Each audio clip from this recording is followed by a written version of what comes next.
আসসালামু আলাইকুম, কি অবস্থা সবার? আমি এই মুহূর্তে আছি হচ্ছে আরিয়ল খাঁ নদীর তীরে। এই যে দেখতে পাচ্ছেন, এটা হচ্ছে আরিয়ল খাঁ নদী। এই যে আরিয়ল খাঁ নদীর পাশে আমাদের বাড়ি। এই যে এই পাশে আজকে অনেক দিন পর সকালবেলা ফজরের পর ঘুরতে আসলাম।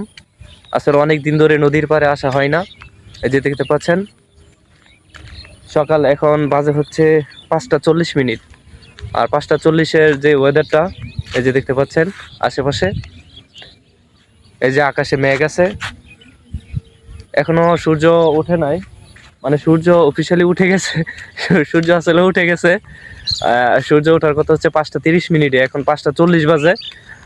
সূর্য এখন কিন্তু দেখতে পাচ্ছি না, কিন্তু এখন যে ওয়েদারটা আসলে অনেক ভালো লাগতেছে, একেবারে শীতল বাতাস। এই যে দেখেন, আবার এই যে অনেকে ব্যায়াম করার জন্য চলে আসছে নামাজের পরে। এই যে দেখতে পাচ্ছেন পিছনে, এটা হচ্ছে কাশফুল। এখনো এখন হয়তো বা ফুল নাই।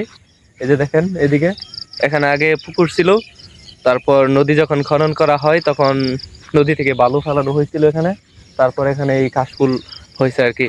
আসলে অনেক সুন্দর। যদি সূর্যটা উঠতো, মেঘের কারণে হয়তো বা সূর্যটা ঢেকে রয়েছে, যদি সূর্য উঠতো তাহলে আরো সুন্দর দেখা যাইতো।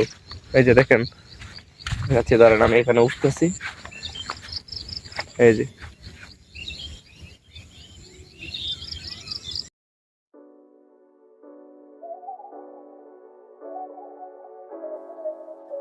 অনেকদিন পর যেহেতু নদীর তীরে আসলাম, তাই একটু ব্যায়াম করতেছিলাম, একটু দৌড়াদৌড়ি করতেছিলাম, চারপাশ সুন্দর করে দেখতেছিলাম এবং পরিচিত মানুষের সাথে দেখা হচ্ছিল। পরিবেশটা আসলে অনেক সুন্দর ছিল, ওয়েদারটা অনেক ভালো ছিল, শীতল বাতাস, অনেক সুন্দর একটা পরিবেশ ছিল। আমি হাঁটতে হাঁটতে চলে যাই ইতনা বেরিবাদের দিকে। এখানে আমরা আগে প্রায় প্রতিদিনই যাইতাম বিকালের দিকে, বিশেষ করে স্কুল ছুটির পরে যখন আমরা সময় পেতাম, আমরা বন্ধুরা মিলে এখানে যাইতাম। এই যে পাশে দেখতে পাচ্ছেন, এটা হচ্ছে ইতনা ব্রিজ। এই ব্রিজটাই হচ্ছে খুনকুট এবং ইতনা গ্রামকে আলাদা করছে। আর এই পাশে এই যে আমার পিছনে দেখতে পাচ্ছেন, এটা আরো দূরে চলে গেছে, এটা হচ্ছে তেলিপাড়ার দিক। এখানে আমরা প্রায় প্রতিদিনই যাইতাম।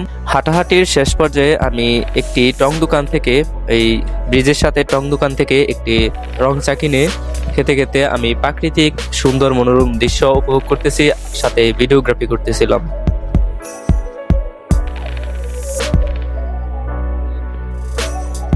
ধন্যবাদ সবাইকে ভিডিওটি দেখার জন্য।